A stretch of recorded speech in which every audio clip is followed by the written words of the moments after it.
Welcome to the Irish breakout session, Behaviour Trumps Rules, an Island Perspective on Culture. Today, it will be an informal discussion, so we won't have a presentation. There'll be an opportunity to ask questions, so please do have some questions prepared and use the Q&A section to the right of your screen. To begin, I would like the speakers to introduce themselves. So if we start with you, Clive, you can get us going. Thank you, Gerald. My name is Clive Kelly. I'm currently a director of the Association of Compliance Officers in Ireland, the largest global association of compliance officers.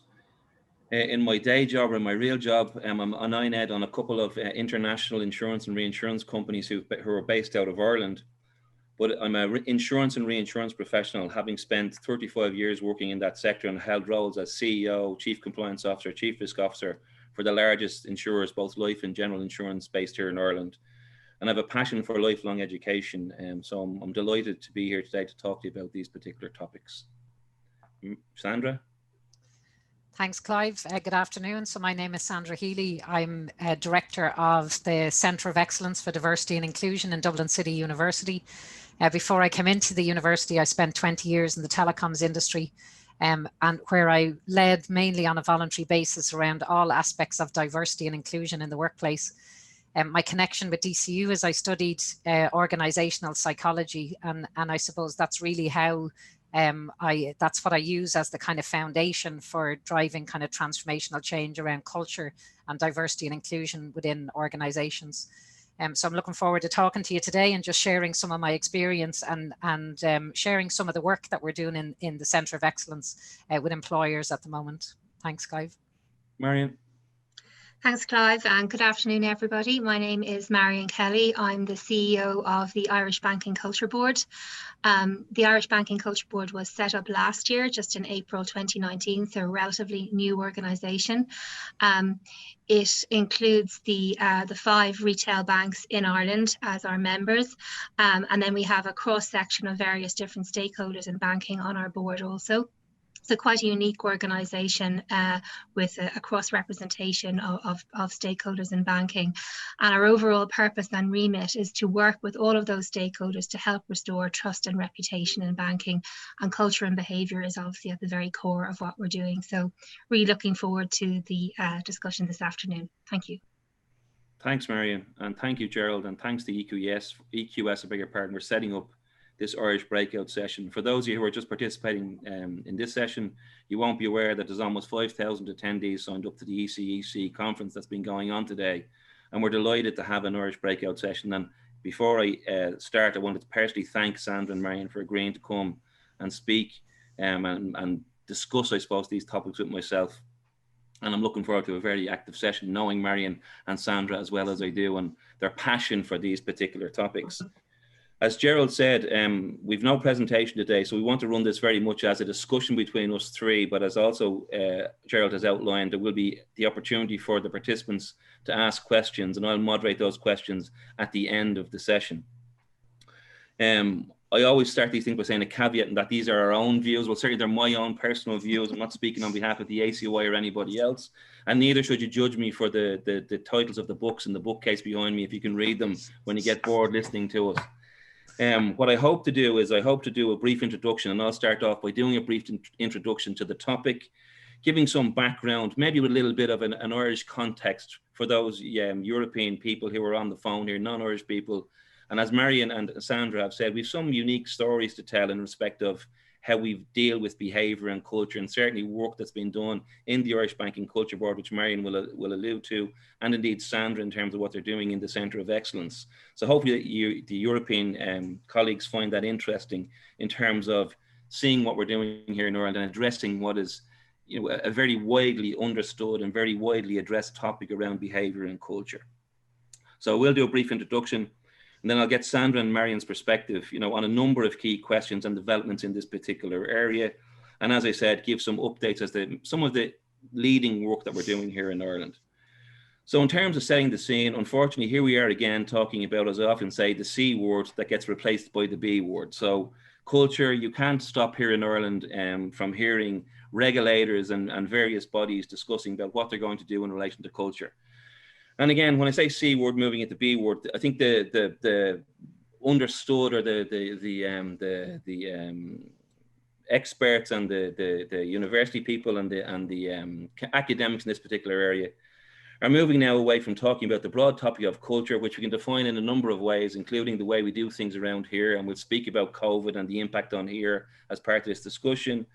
More towards, you know, how do you change, or how do you influence people's behavior in terms of how they operate? And ultimately, from a regulator's perspective, and we've heard an awful lot from our own regulator here, but we're not unique in Ireland, in terms of how does that change in culture ultimately lead to better customer outcomes for consumers. Just in terms of that uniqueness, and trying to build on some of the sessions that have already been run in the ECEC today. The first session was opened by Professor Christian Stenger, who talked about, you know, does more regulation lead to better compliance? And I think for us here, we've seen certainly post the financial crisis, and for those of you again who wouldn't be aware, would be maybe operating and working in Ireland, Ireland and the Irish government have a strategy of making Dublin and Ireland more broadly a global centre of excellence for financial service, and attracting significant and large banking, insurance and funds operations into Ireland. That's been enhanced further by our friends in the UK deciding to leave the European Union. So we've seen a significant number of entities move into Ireland, and Dublin largely being the centre and the financial services centre, and setting up operations here. And we have significant international operations here, you know, Citibank, one of my own former employers, Zurich, etc., all setting up European hubs in Dublin. And many of these companies are struggling with and looking at, you know, how they change behavior, how they have effective culture in their operations across their European and global operations, not just in their Irish domestic operations. And largely what we see is that regulators tend to, if that's the way of putting it, you know, try and in some way, you know, regulate or influence the behavior through regulation. So we saw, for example, and Marion, I'm sure will address this, the behaviour and culture report from the Central Bank of Ireland here that was issued in 2018, investigating into the 5 main banks and the challenges or the improvements needed in relation to culture as a result of the tracker mortgage scandal here, and then, you know, broader issues that have happened in that sector. But the banking sector is not alone in that. When you look across Irish society, and it's similar across many different sectors, whether you look into the public sector, whether you look into law enforcement, whether you look into the sporting sector, we do see continuing failings around culture and poor behaviour, leading to scandals across not just, as I said, Irish society, but across the world. This morning, Professor Christian Stenger talked about the challenges that Siemens had in Germany, talked about Wirecard, and we had 2 sessions today in the ECEC specifically addressing Wirecard and the challenges that Wirecard had. We've had the Volkswagen scandal. We've had issues with Barclays in the UK. So it's not significantly or specifically an Irish issue. It's an issue that many organisations and many jurisdictions in terms of regulators are dealing with or trying to deal with over time. But they're not throwing in the towel. I think to answer specifically the question this morning, does more regulation lead to better compliance? Professor Stenger said the straight answer is no, because you can't regulate firms into improving their culture. You can indeed enhance and encourage them and put penalties in place. And we've seen significant penalties in place, both here and on a broad European scale, to try and move organizations or motivate them towards improving culture and better behavior from their organizations. But there's much deeper reasons and better reasons for doing it. I often say quite bluntly, and I say it quite openly, even if we have regulators on this particular session, there needs to be a better reason for doing this stuff than the regulator expects you to. There's much more solid, sound business reasons for improving culture and behavior in your organization, including things like, you know, attracting employees, having better relationships with customers, etc. And Sandra will address some of that in terms of when she talks about the workplace of the future and the challenges that organizations are facing now in terms of the multi-generations of people working in the workplace and what that means in terms of improving and changing culture in organizations. We also will see here, you know, it was supposed to be in place in 2020, I beg your pardon, but will probably be in place in 2021. In our own jurisdiction, a move towards individual accountability, or a greater focus on individual accountability.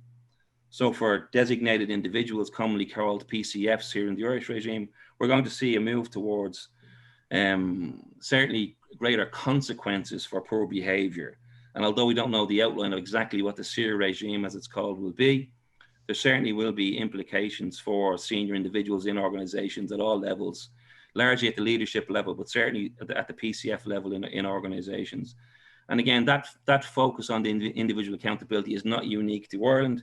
We've seen a senior management regime in place in the UK, we've seen it in Australia, and we will have a similar regime in Ireland. And that focus on individual accountability and the behaviour of individuals, it is a question that we're going to potentially discuss today, but also that idea of looking at that in the context of where we get our behavioural cues from, or our cultural cues from, as we operate currently in a COVID environment.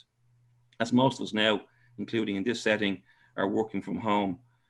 The other piece I'd say before I just move on and open the conversation with Marion and Sandra is that we are seeing organizations making very positive moves to addressing these particular issues.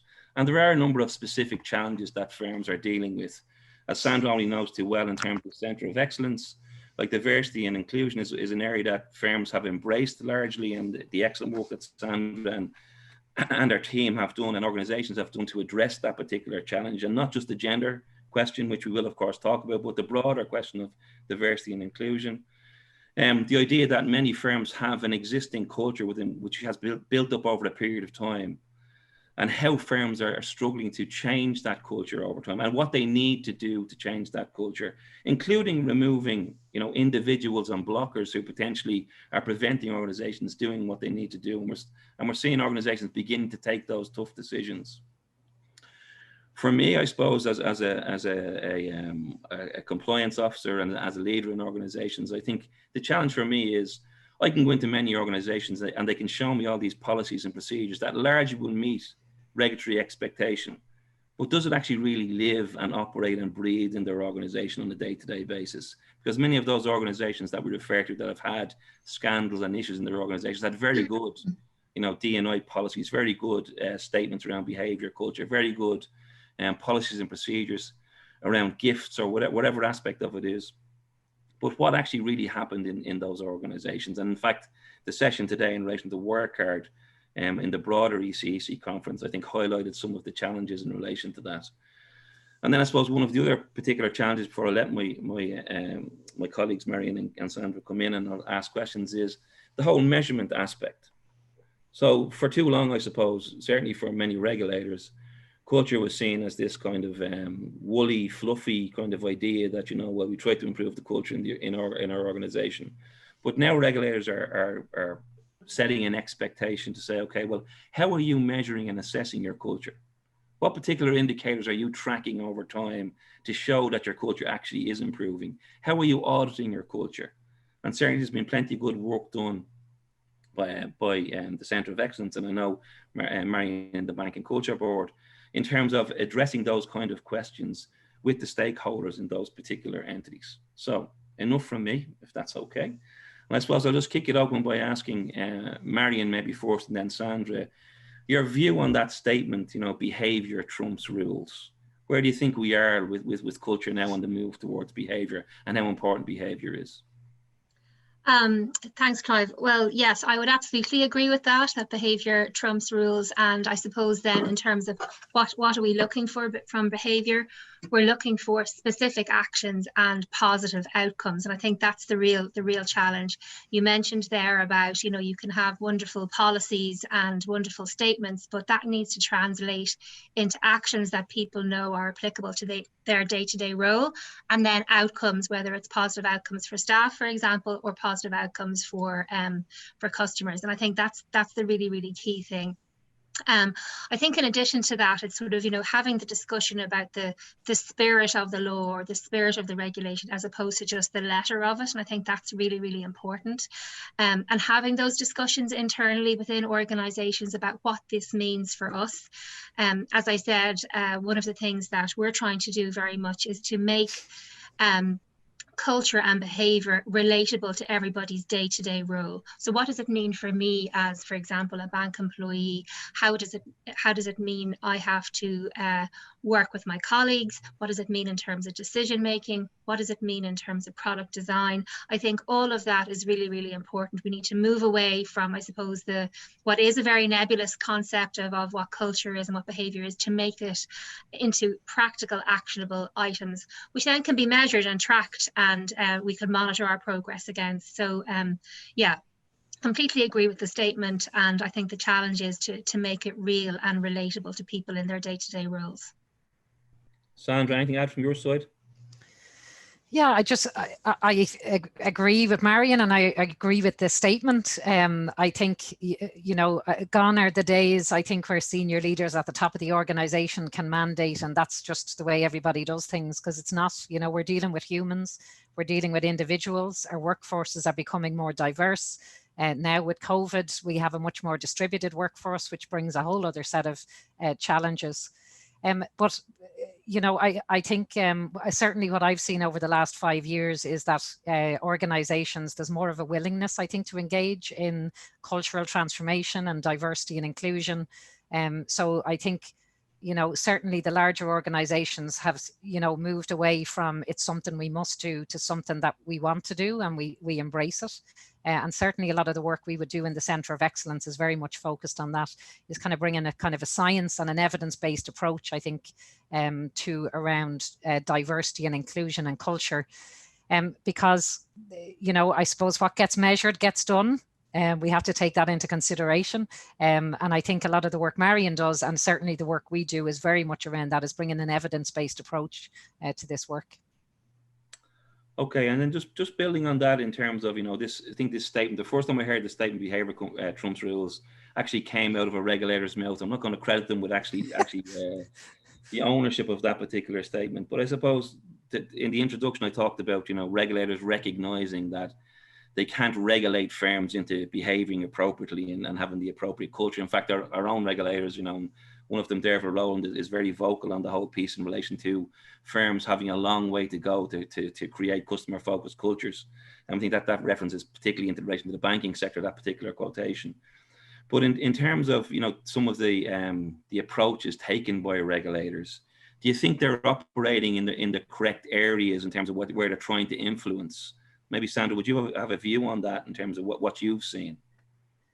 Well, I suppose in my view, being kind of on the outside looking in to the sector, I think there has to be a starting point somewhere. I think you look across the globe, there's, I'd say every country is at a different stage of kind of moving towards bringing metrics and bringing measurement and not so much governance, but bringing, I suppose, an expectation of a certain level of standards in the way that businesses conduct themselves. I think I do see, in my view, in Ireland, I think we are kind of leading the way in that. I think Central Bank of Ireland seem to be very strong. But at the same time, I also see a real willingness within the financial services sector, in particular the banks and the insurance companies and credit unions, are really, from what I can see, they kind of welcome this, and they're, I'm certainly not seeing any resistance. Like, we're doing a lot of work with those particular sectors now within the Centre of Excellence. And, from what I can see, everybody is kind of willing to get on board. I would say we would be particularly strong in Ireland around moving the concept of kind of culture reporting and diversity and inclusion management. I would see we're particularly strong in that across Europe. And I personally would agree with that. I know, Marion, I won't speak for Marion, but I know certainly we've developed a number of education courses where we've taken on board the central bank's view, like as a stakeholder in the program, to not for them to endorse it, but to ensure that ultimately what we're trying to do in terms of changing behaviour across, and it's not just the banking sector, across the whole sector. I readily admit, and I can't speak for the insurance and reinsurance sector, but do I genuinely think that the insurance and reinsurance sector, has a significantly better culture, if you want to call it that, than the banking sector? I'm not so sure. At the end of the day, I think Professor Stenger said this morning again how we phrased about the challenges and the scandals that we see. He used the simple phrase, "The flesh is weak." So do I think there's those particular issues exist in other areas, in other sectors? Of course they do, and as I mentioned in the introduction, across society. So it's not just in the financial service sector. We see issues like that, and again, not just in Ireland. We see them, across the globe in terms of those issues. And then just moving on that, Marion, to ask you a question. Like, so for many reasons, you know, not that we need to go into now, many people I'm sure are in here, the banking sector has been in focus. And the setting up of the Irish Banking Culture Board is a fantastic and significant initiative into it. And I know you personally, you know, without embarrassing you, are passionate about this kind of thing, as I'm sure many of your member banks are. So maybe you'll give us an update as to what we're doing and what the Irish Banking Culture Board is doing in the context of improving behaviour, measurement, looking at decision making, which I know is a particular area of focus at the moment, and that whole topic. Sure. Well, as I mentioned at the outset, we were established just over a year ago, so April 2019. The remit of the organisation is to work with all stakeholders, so bank, customer and other stakeholders in looking to restore trust and reputation in banking, which, as Clive mentioned, has suffered very badly in Ireland for a range of reasons. Some of them are similar to other jurisdictions and some of them are very specific to what has happened in Ireland. And I suppose to do that, we really tried to understand, well, what will make a difference? What will really shift the dial for people to see that the industry is really, really serious about this? And one of the things that we did at the very outset was to recognise that we needed to listen to people's views. And I think that's really important, whether you're doing this as an individual organisation, an individual bank or whatever, as well as an organisation like our own. It's really important to be inclusive and to listen to different views. So what we did at the outset was we did a very detailed public and stakeholder consultation, asking people what their views were on banking culture, how it needed to change, what was wrong with it, what would really make a difference. And likewise, we did a very comprehensive survey of all of our member bank staff, so over 25,000 bank staff, asking them what their current experience was of internal culture within their banks. How did they think that it needed to change? What was working well, what wasn't? And all of that information we took back into the centre and helped us then inform of what we were actually going to do. What was our programme of work? Because, as I said at the outset, you need then to translate all of the discussion, all of the goodwill behind behaviour and cultural change into specific actions that can be tracked and can be measured and are relatable to people on a day-to-day basis. So that's what we did.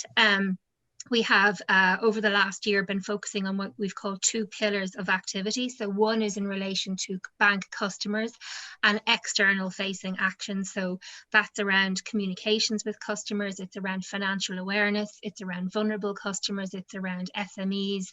The farming industry in Ireland also is another very active cohort. It's around community and society. What does it mean to be a bank? Your social license to operate, how can you contribute to society. So we have a range of activities in that space.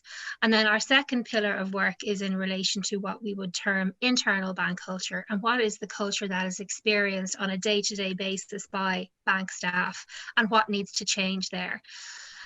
In terms of the feedback that we received from staff when we went out and spoke to them, I suppose there were 3 key areas that came back as areas that people felt needed to change. They had seen some positive improvement in recent years, but there was still a way to go. And one of those I know was a topic that was discussed earlier this morning. It was around speaking up. And I suppose from our perspective and my perspective, that really goes to the heart of cultural change. If you're serious about cultural change and you're serious about behavioural change, well, then you need to be really, really serious about supporting a positive environment for speaking up internally. Staff need to feel comfortable that they can raise alternative views, that it's okay to have a different opinion, it's okay to ask questions. It's okay, for example, if you have a real material concern, that there is a clear process of how you can go about that. And the confidence that that's not going to have personal repercussions for you is really, really important. And secondly, what we heard from staff was that they want to feel that actually something's going to happen. So it's not enough just to say, you know, here's the process, this is what you do, this is how you go about making your views known.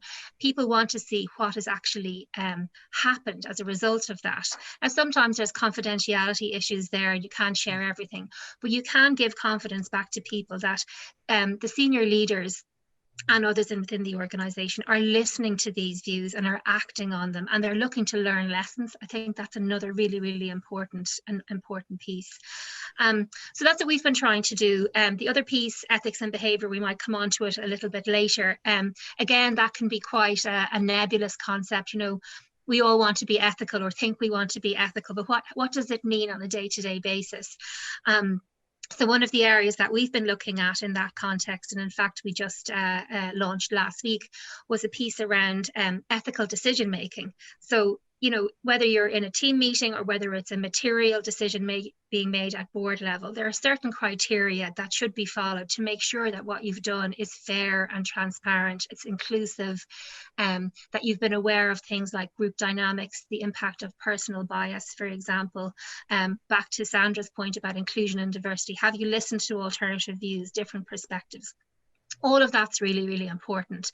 And we felt that focusing on a decision-making framework would be one very tangible, practical output for people to help them with this whole area of doing the right thing and behaving in a correct manner. Okay. Yeah. And just to add to that, Clive, I was reading a piece of research the other day from CIPD. It was actually conducted over 10,000 people in the UK. And when I saw some of the stats in it, again, just to kind of add to Marion's point around the kind of speaking up and creating a safe environment, some of the research showed that 1 in 4 people are currently experiencing bullying and harassment in work at the moment. That's current. This research was only published about 3 months ago. And 1 in 3 do not trust their manager and do not believe that they have a strong enough relationship with their manager to be able to speak up. And then another stat from a different report that I was reading, 38% of women have experienced harassment in work at any point. So, you know, we have a duty of care, right, as employers and as organizations. Like, you know, like I personally believe, and I hope I'm not naive in this, right, that nobody gets out of bed in the morning to go into work and harm another person. But it can happen. It can happen through, you know, decision making, as Marion has just given an example there of, you know, of not considering alternative points of view. It can happen in, you know, through unconscious bias. Like, there's lots of different things that can drive it. However, as employers, what we need is mechanisms for people to feel safe and secure and to be able to signpost this, because if it's not there, what happens is we end up with cultures within teams and within organizations that reinforce themselves. So if we have a culture where people don't feel comfortable speaking up, or somebody, for example, joins a team and the way the team are operating is not ethical, but the person, you know, if you're joining the team and that's what's going on, you know, most people are going to be thinking, well, that's the way we do things around here, so I'm not going to be the one to call it out. So there's a duty of care, I think, at the top. And to your earlier question around the regulation, and if we think of what's happening in Ireland around the SEER legislation, that's exactly what that's there for. It's accountability, creating a level of accountability at the senior leadership level within organizations to take responsibility for risk management and tracking the risk right across the organization. I agree, Sandra. I could have said with the B and the C word, also the S word, because there's been plenty of presentations done on the SEER regime and what it's going to look like. And I fully agree with yourself and Marion in terms of, even if you step away from that, our own regime or the regime in the UK, but there should be a greater focus on individual accountability. There absolutely needs to be, to generate cultural change and behavioural change within companies. And holding individuals to account is the start of that, as well as some of the other things that you spoke about. And I'll come back to that, to one of the topics later on, in terms of speaking up and psychological safety. But there is also, you're correct, you know, often when I speak about this, and you both, I think, would agree with this, you see within organizations, you know, an overall statement on culture from the board, and then a number of, in some ways, wildly different subcultures operating in their organizations.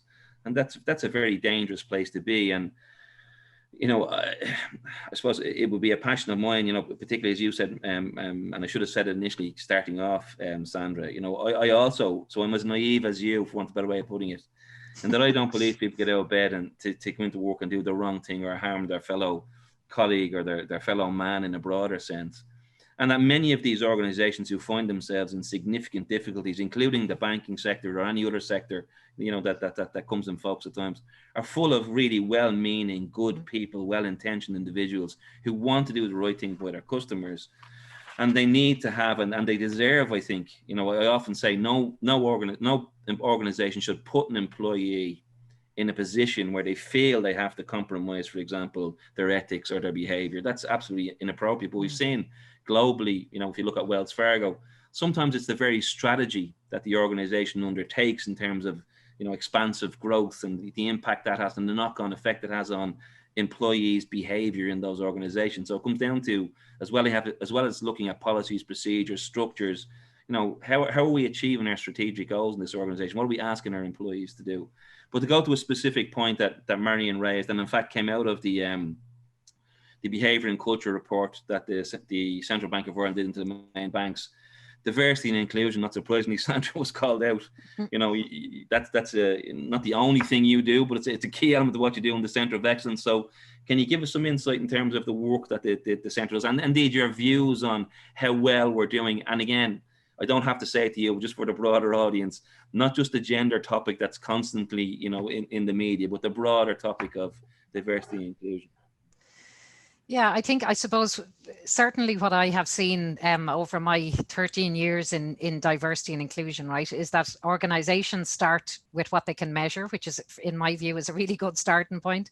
And if you think about what we can measure, you know, so we're looking at things like age, gender, and in fairness, they're the type of topics that they're the kind of areas that most organizations start with.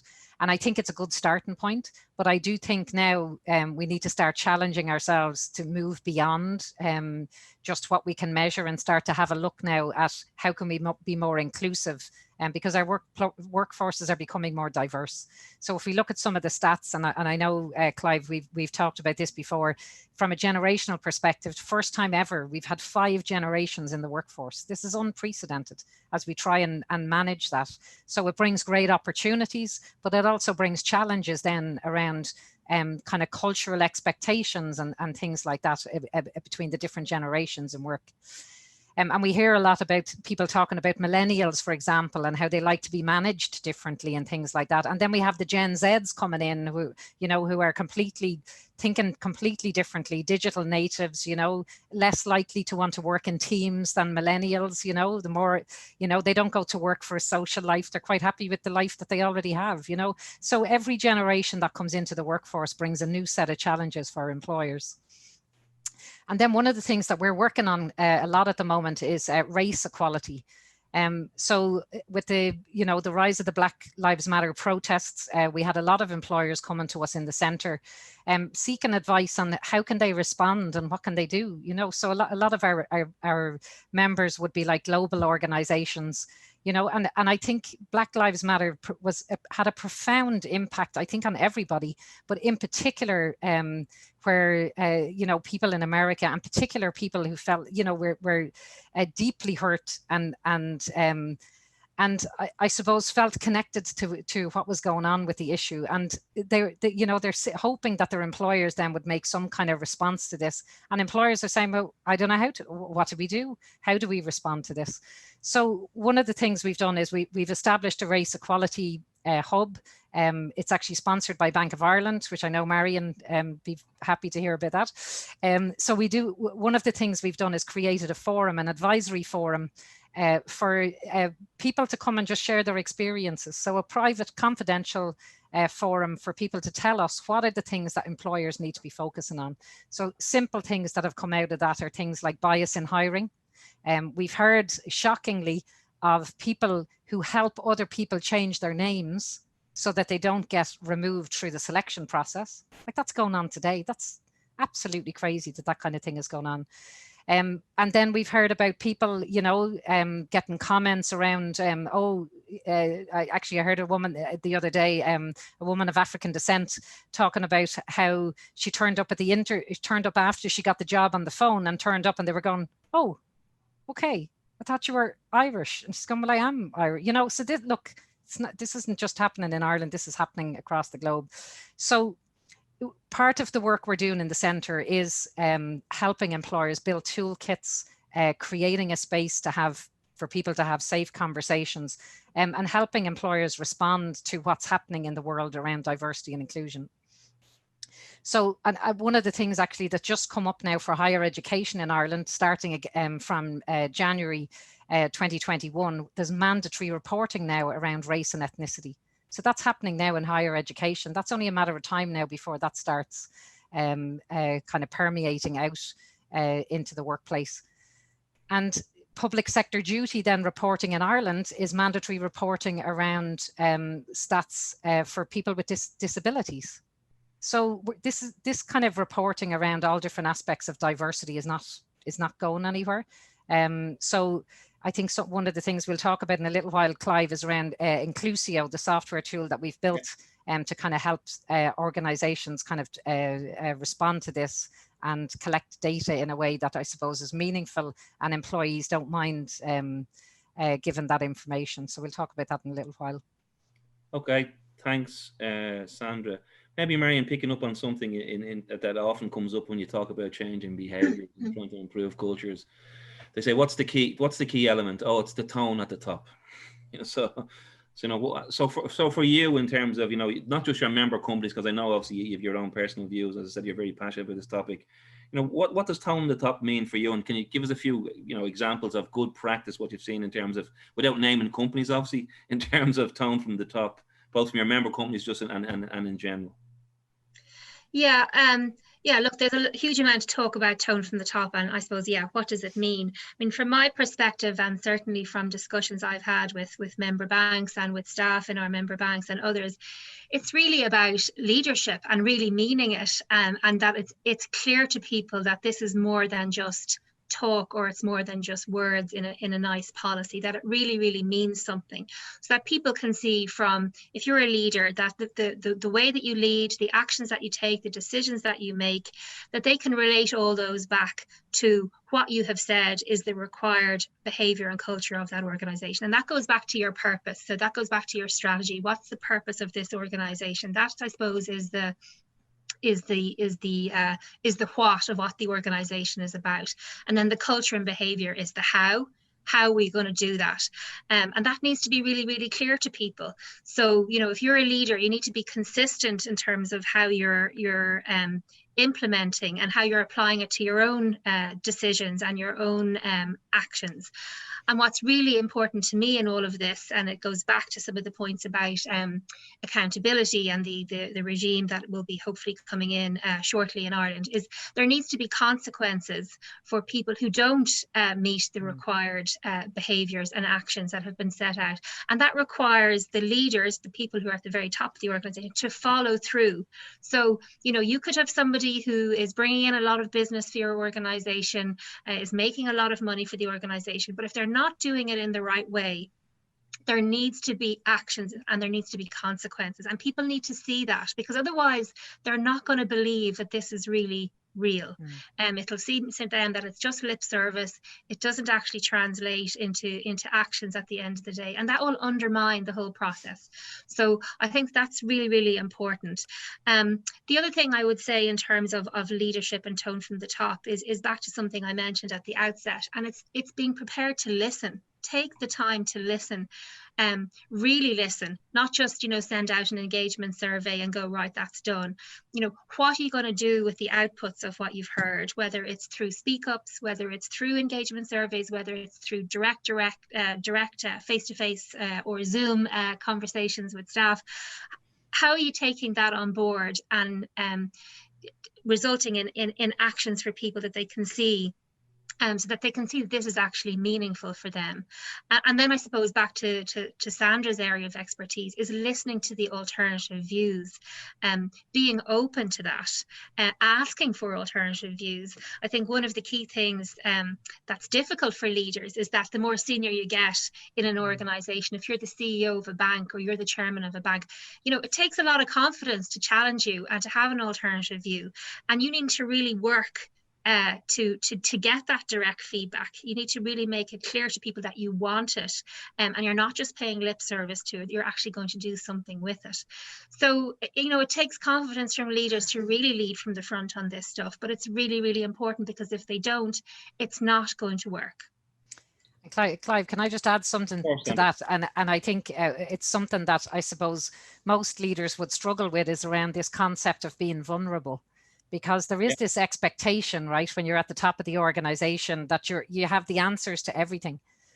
But unfortunately, culture and diversity and inclusion brings up a whole set of topics, a whole new language sometimes, and also things that sometimes it might not be in our lived experience or in our culture or and it's very difficult then to think that you're going to have the answers to that. So unfortunately, what happens sometimes as humans, we try and avoid it rather than being vulnerable and taking a risk that we might get it wrong.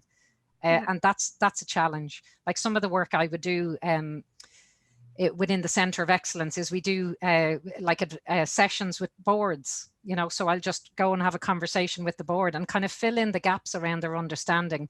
And I love what Marion has just described there around that decision-making framework. Like, that's fantastic. That's what's needed. And what I would do then is fill in the gaps around the understanding of, how do we go about implementing this as an individual and on a day-to-day basis? Yeah, and we'll come back to that, because I think, before we run out of time, I do specifically want to talk about measurement, but I couldn't agree more with what Marion said. And I have the privilege of teaching on a level 9 program with the Institute of Banking in relation to ethical behaviours and cultural change. And Marion and Sandra have spoken on that particular program. And I think when I say it's a privilege, I suppose you're seeing, senior leaders, in this case, largely from the banking sector, but certainly from broader sectors too, including our regulator, coming in and educating themselves in terms of what it is they should be doing to try and drive true and real cultural change. Because the challenge I see for me, and I suppose it goes back to the title of the session about behaviour trumping rules of behaviour part. There's only so much that regulators can do, and they have a set expectations. And by the nature of by our own human nature, firms will largely meet those expectations, but meeting them on a piece of paper and then having them actually happen on a day-to-day basis in reality in the organization are widely apart. And the other challenge is, and people talked, I think it was Marion or Sandra talked about, ethical fade or bias. All these particular aspects need to be factored in here, because this is not a short-term fix. You're talking about, changing your structure. You're talking about changing your people in some instances. As Marion spoke about it very eloquently, you're talking about significant or consequences for people that may have significant impacts on your business. So this is something that people need to buy into and commit to over a period of time, or else we're just, as we often say in the compliance area, you're just ticking boxes. And it may keep regulators happy, but ultimately it doesn't drive the appropriate change. Sorry, Marion. And maybe just to say on that, Clive, I think that it's having these types of discussions that makes it real for people. So I think that's what's really, really important is, individual organizations, individual teams should have these discussions. What does it mean? How are we looking to behave ethically? What does that mean for us in terms of our customers? What does it mean in terms of our staff? Because it's only through these discussions that you really make it real and tangible for people.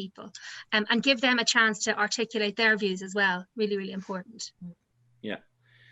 I'm very conscious of time. We have a couple of questions coming in, and for those of you who are joining us from outside Ireland, Irish people tend to talk a lot, so I'll try and keep it into time. But one question I do want to talk about, and one point I want to make, beg your pardon, and Sandra raised, and I raised it as a challenge. There is a challenge, certainly, not just across banking and financial services, but across a broader sector in terms of measuring, or what metrics do you measure to show that there's significant change or changes in behaviour, cultural change in your organisation. And I had the privilege of nominating Inclusio for the ECEC award that will be announced later on this evening. So Sandra, maybe you give us an insight in terms of some of the work you're doing with Inclusio in the Centre of Excellence, and maybe a little bit specific in terms of the kind of things that you're looking at, because we have a question already in terms of, give me some examples of leading and lagging indicators that firms should measure in terms of behaviour and cultural change. Sure. Yeah, so when I was in industry, as I mentioned, Clive, I was involved in diversity and inclusion, and just coming from a kind of a sales and commercial background, I was always kind of, and being a psychologist as well, I'm always saying, show me the evidence, right? And one of the things I realized is that there was no way to measure impact and return on investment around culture, diversity and inclusion. So when I came into the university, in my discussions with coming in to lead on the diversity and inclusion for DCU, I had said, look, I have an idea around building a technology platform that can help organizations start to bring some kind of metrics and start to drive cultural transformation. Do you think there would be an opportunity for me to build that while I'm in here? So thankfully there was. We applied for Enterprise Ireland commercialisation funding, which funds startups within the university. Thankfully, and thank you both, Marion and Clive, have been on that journey with us and have been great advisors to the software we're developing. So it's called Inclusio. And essentially, it's a cultural transformation, a software as a service tool. It has three kind of core features of it. So the first, Marion mentioned around how important it is to listen, the voice of the people in the organization. So at the top level, we collect diversity data at a much deeper level than the organization can collect themselves. We have used peer-reviewed psychological metrics to create culture KPIs. We describe that as culture contributions from the individuals within the organization. And the second piece then is, and we've briefly touched on it around kind of bias in decision making and unconscious bias and stereotypes and automatic thinking. So the second piece of the work we do within the software is around helping people to develop their awareness around things like cultural differences and stereotypes and things like that. So helping people become aware of themselves and others. So we describe that as diversity and inclusion training. And then the third piece is related to anonymous reporting. So this concept that we're talking about around creating a safe, psychologically safe work environment and an environment where people can speak up. So we call that function, it's called Call It Out. And to help organizations respond to SEER, what we have actually done is built in an accountability aspect of that. So we've created accountability success metrics. So this might help answer some of the questions that are coming in, Clive, around what are the metrics, right? So the first one is psychological safety. Okay, so psychological safety is not a single concept. That is it's the concept of having a psychological safe environment.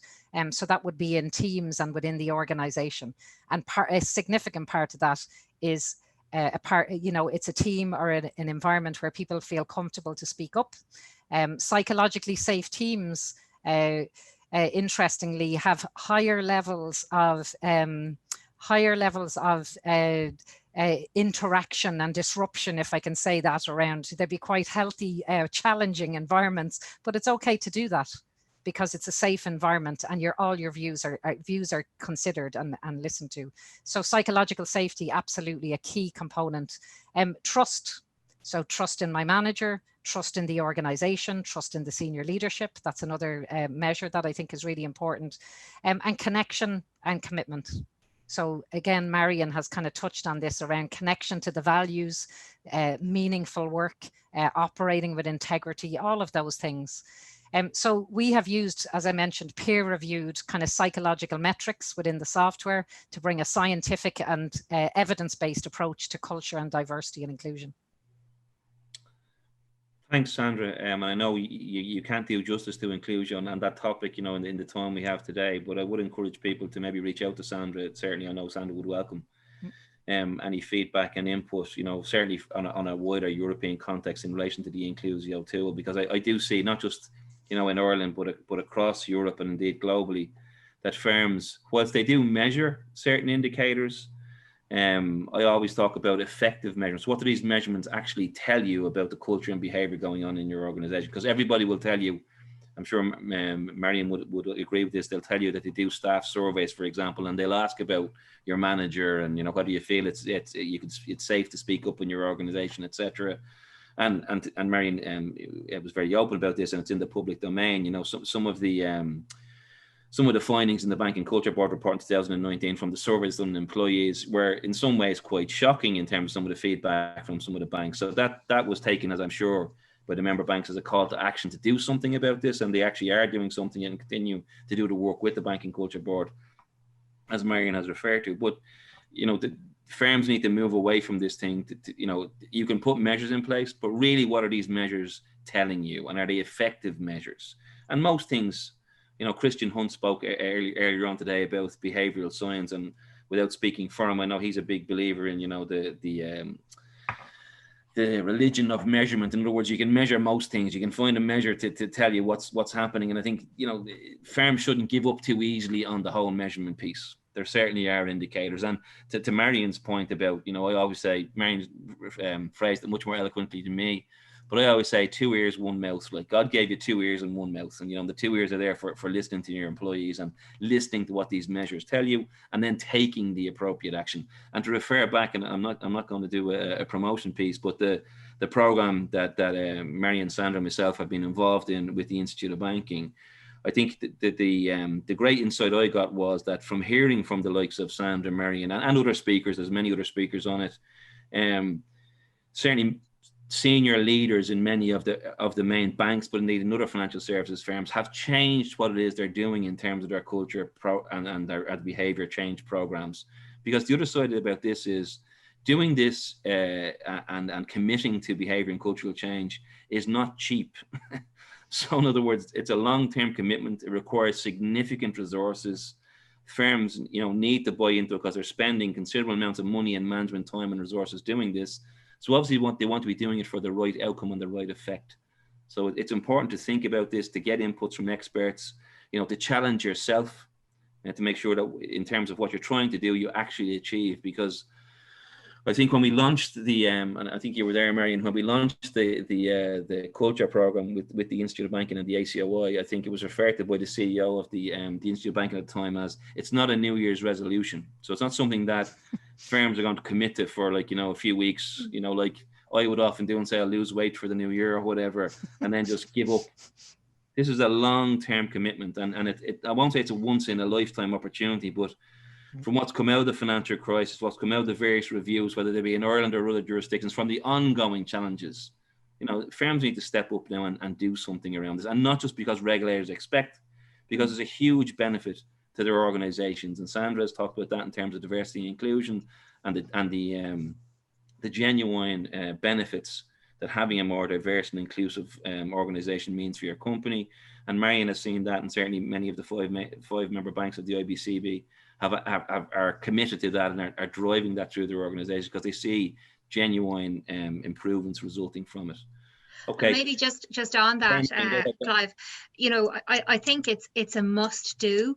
You know, if you're serious about, you know, you're progressing your organization, and if I take, you know, the example of my 5 member banks, you know, trust is at an all-time low in Irish banking. That's not sustainable. If you want to have, you know, a flourishing industry that people want to work in, that they feel proud to work in, and I completely reiterate what you both said at the beginning, you know, the vast majority of people want to do a really good job and to do right by their customers, then you need to address these issues and really look to try and improve them and understand why are we failing in these various different areas. How can we improve it? What lessons can we learn? And I think the other thing that I've very much seen through the work that we're doing in the Irish Banking Culture Board, that we can all learn from each other. That's why it's so important to have these discussions. Now, there will be some competitive issues that, you know, we stay away from, because, you know, a good positive culture can be a competitive differentiator as well. But the vast majority of this stuff, I think we can learn from each other, see what one organisation is doing well on, and how can we translate that across to another organisation. The importance is sticking with it, and I think, you know, this is not easy. It is long term. It's you know, there's a lot of resources that need to be put behind it. It's going to require commitment on an ongoing basis, but it's really, really important that it happens. Particularly, again, if I bring it back to my own industry, you know, for it to be a sustainable industry, to be attractive to talent, to keep people in the industry, these things really need to be addressed. Okay. And Clive, just to add to that, you know, I know we've moved beyond the business case, right? But just when you look at the business case, it is very compelling. You know, like, you know, 4 times increase in profits, 20% increase in productivity. you know, 4 times that reduction in sick absence. You know, I was doing a calculation the other day looking at that aspect of the bullying and harassment around that piece of research I looked at. If you were to think about an organization of just 5,000 employees, they spend an average of about 6.7 million in case management trying to deal with that type of behavior. So you think about if you start to introduce systems and start to transform the culture and, you know, have a zero tolerance around that kind of behavior in work, it's not just good for the people, it's also good for business. And as Marion said then around, that translates then into better customer experience and more ethical behaviors, and you attract more customers. So it's the business case is well proven and well documented on this. Absolutely, Sandra, and that goes back to the title of it. Like, you know, as I said already, you know, ultimately that's what regulators want at the end of the day. So sometimes by meeting those requirements, you're actually also addressing the regulatory requirements. It's just maybe to some extent firms sometimes come at it from the wrong angle. What is the regulator expects, and we'll give it to them instead of looking at it more deeply. And that's, as Marianne and yourself both said, and as I said many times myself, that's why it's important to have these discussions. We can't deal with everything today because we're talking about speaking up and ethical behavior. We're talking about bias and fade and all that. So they're all topics that, you know, for another day's discussion. I'm very conscious we've 5 minutes left, so just on that, and we've had a question from the audience in relation to measurements, so hopefully we've addressed that. I have a specific question for you, Sandra, in terms of public information on Inclusio, which I'll take offline with you, and you can go back to the person who asked you the question in terms of, is there public information available on Inclusio? Yeah, we have the website's up there, Clive, so inclusio.io. Okay. So and all the contact information and everything is there. Yeah. Or the DCU Centre of Excellence. I would encourage anybody, if you need more information around any of the things we talked about today, we have an employer resource hub. That's all, again, grounded in academic, scientific research, but we've designed all our content in a way that kind of helps employers apply it in the workplace. So okay, so I'll put those details to the first question. And the other question we asked was there anything specific in relation to the IT sector? So maybe I'll put the question onto you, Sandra, post the session, and it'll be the same themes. I'm sure it'll be the same theme. It's different industry, but again, you know, I suppose just to wrap up, I suppose, and I mentioned in the introduction, and maybe just a minute or so in terms of the environment that we're dealing in now in terms of COVID. And if you ever want to know about whether behavior trumps rules or not, see what's happening in terms of COVID, both here and across the globe in terms of people's behavior. So, Marion, just a minute on you know, that specific topic in terms of COVID and the impact of culture, you know, in organizations. Yeah, well, maybe I'll come at it from 2 different angles, one in relation to customers and one in relation to staff. Yeah. I think in relation to customers, you know, certainly what the impact of COVID-19 has done and is requiring is that you see the actions. So we've heard from the banks that they've learned the lessons. We've heard from the banks that they have behaviour and cultural reviews, and they've learned, and they're putting in place ways of, you know, being customer centric and customer focused and so on. This is now the opportunity to show that the lessons have been learned through the manner in which the banks support their customers through this crisis. And clearly there are commercial considerations for banks, and they're not charities, but we expect to see, you know, greater empathy, greater communication, transparency, and tangible supports for customers. So that's on the customer side. And then on the staff side, I think, you know, the real impact that I've seen with COVID-19 is it's this issue of remote working. And what does that mean for cultural indicators? You know, you spoke at the outset, Clive, about what's culture, it's how we do things around here. Well, how does that work when everyone is zooming in? And how do people learn from the behavior of others and modeling the behavior? I think all of that sets challenges that are interesting and that are important to look at. And then I suppose the last thing is, you know, if everything decision making is being done remotely, how do you make sure that you're factoring in the contrarian view, the alternative perspectives? And that's a challenge I think that we all have. Okay, Sandra, we're right up against the wire. Have you any specific? Yeah, just one thing to add, and I think it's just to add to Marion's piece around from an employer perspective. You know, like the research is showing us, we're working an average of 37 extra hours a month, and we're online all the time, and there's going to be a lot of work intensification challenges, I think, for employers, right? So we just need to be mindful of that. I think Marion mentioned empathy. I think we need to, this is exceptional times for everybody. So I think we need to have empathy for our managers who are dealing with things that they've never had to deal with before. We need to have empathy for our people who are trying to juggle work and life and keep everything going. And Marion has already mentioned the customers. So look, it's unprecedented times. I think now is the time to get behind culture. We've talked about some of the solutions that we have that can help organizations tackle some of this. Certainly with Inclusio, we see COVID has brought a new opportunity there in that it allows us to kind of bring people and keep people connected with a distributed workforce. So happy to support wherever we can. Okay, so I'd like to thank again EQS for putting on the Ireland breakout session. I particularly would like to thank Marion and Sandra for all of their efforts, both in preparation for today's session and again being so open in relation to the topics with their own opinions and indeed what their organisations are doing. Thanks to all of you for attending the session today, and enjoy the rest of the ECEC. And for those of you who are Irish, you will get this joke. As Joe Duffy says, wear a mask. So stay safe.